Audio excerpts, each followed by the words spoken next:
Hey, what's happening, everybody? MG here, MG Covers, bringing you a brand new sports handicapping video. Title of this video: Sports Betting Preview for NFL Week 14. Super excited to get into that. I'm going to break down all my lines for all the games, give you all my leans. Super excited about that. Model has been positive, very profitable since we made the changes right around week 6, I believe. We'll dive into that. If you're watching this video for the first time, begging you to subscribe to the channel if you haven't already. Trying to hit 2,000 subs before the end of the year. Actually behind. We need probably about 70, 80, something like that to hit 2,000. So if you share this video, like it, even maybe give your thoughts on NFL Sunday, and of course, subscribe. Greatly appreciate it. If you follow me on social media, MG Covers, cover spelled with a Z, give out a ton of content for free, meaning if you simply follow me, you'll get a ton of value without spending any money. In fact, I gave out the Lakers last night. My line was minus 16. I can't remember exact score, but it was close to that. Lakers were listed at -4. My model had them in a blowout, and actually blew out Indiana, winning that very convincingly. So if you follow me on Instagram, MG Covers, cover spelled with the Z, there's a link in the description box. Get a ton of value. All right, so let's dive into the NFL. I'm going to show you. First off, talk a little about the model and the progress. The model itself is 46 and 38 year to date. That's 55%. Started tracking this from week 4. And so basically what I did when I rebuilt the model, I took weeks 4, 5, and 6, used that as a sample size. And this is a good tip for building models. I wanted to make the model profitable using week 4, week 5, and week 6, because if I could do that, almost like doing the model in reverse. And again, like I've always said, when you're building a model, what you can do, a quick tip is to look at the box scores. Look at the teams that won. Look at the teams that lost. Is there a stat that you're seeing that the losing team doesn't do as well? And maybe there's a stat that the winning team does better than the losing team.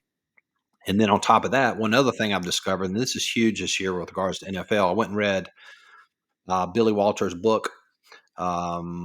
I can't remember the exact title. Gambling My Life as a Gambler, something like that. That's not the exact title, but he talked about NFL. Fascinating. He played between 5 and 10 games on the NFL Sunday. Posted this on Instagram the other day. So if he plays 10 games on an NFL Sunday, that's 60% of the total games.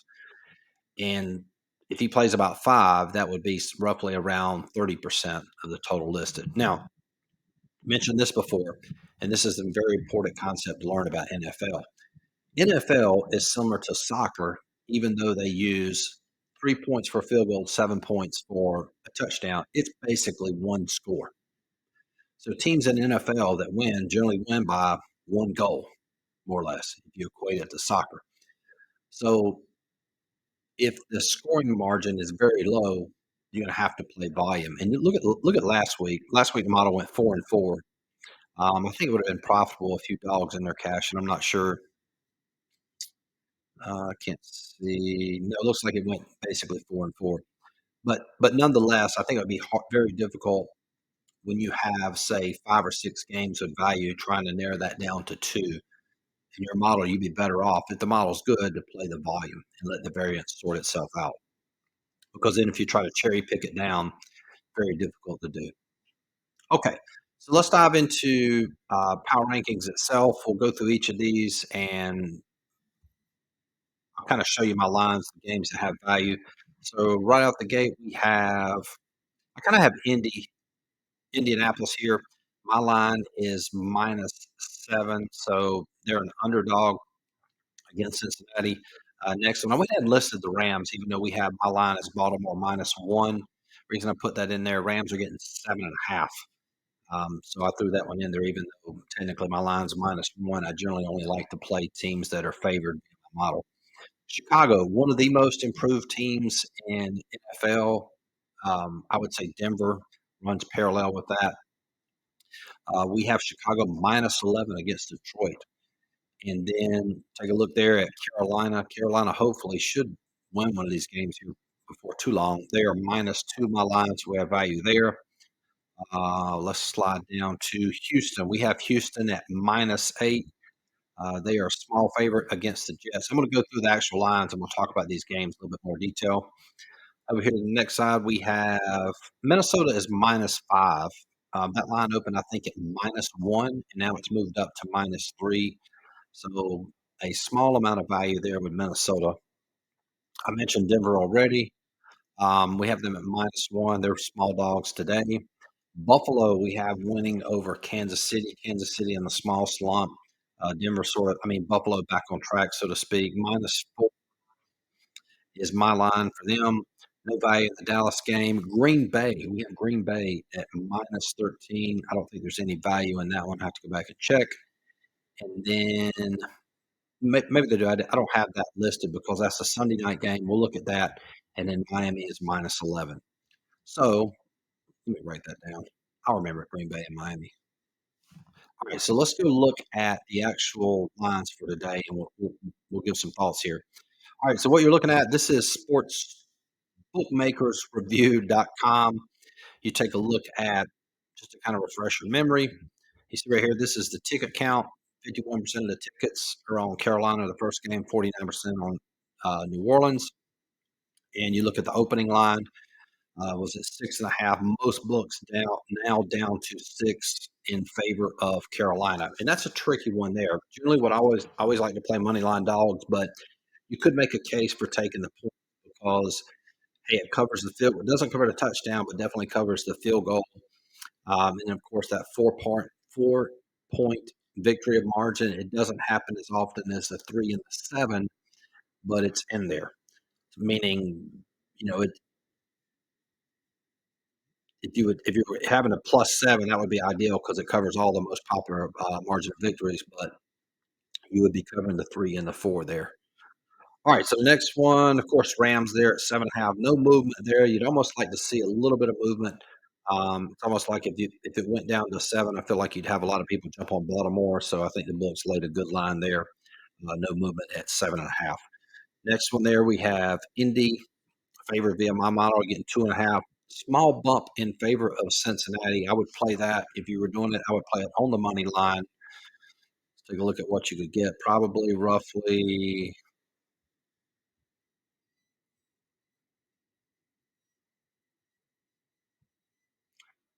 yep, 125 is the best line. So you could probably get anywhere from 120 to 125. The reason you play on the money line, and I've said this a million times, teams that win in the NFL also cover 80% of the time. So in essence, all you're doing really is just picking winners.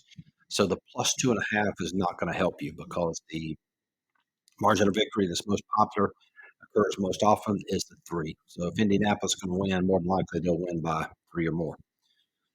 All right, let's take a look at the next one, Chicago over Detroit. We have, and you can see had good line movement in favor of Chicago already. Line open at 5, now down to 3.5. Some books have it at 3. Same situation. I would definitely play that on the money line as well. You can probably get it's probably closer to 150 there, depending on the book. Yep, 151 on the nose. Houston is, I think we had them at -7. Now line open at 4.5, so it's moved against Houston a little bit. We'll have to see what it does closer to kickoff, but we definitely have a strong lean on Houston. Denver, I mentioned early, probably the most improved team in NFL. Opened at 3, down to 2.5 at the majority of books. Again, same scenarios we listed before with Indy. I would play that on the money line. And then let's go over here into, let me pull this back up and go into Monday night so I can show you those games.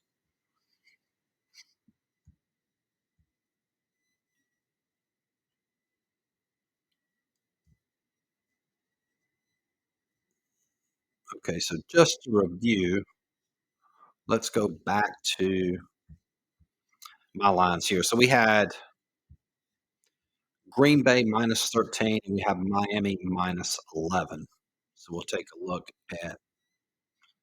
So yes, we have value there with Green Bay. Again, it's probably one of the worst teams in the NFL. The Giants lined open at 4.5. It's already moved in favor of Green Bay. In fact, you have one book over here pushing it up to 7, so you can get the touchdown. They win by a touchdown. That's a win there.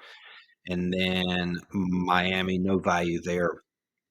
Lines -12.5, moving up to 13. So just to review, leans for today are going to be Indy, Rams, Chicago, Carolina, Houston, Denver, and Buffalo. And before I leave, having a ton of success with all the models. And it's taken me about a year and a half to do to try to create as many plug and play models. uh, NBA requires no handicapping. Soccer requires no handicapping. A little bit with NHL and NCAA basketball. All models are positive. I can't remember the last time we've had this type situation, but worked very diligently in the last year and a half to create this scenario.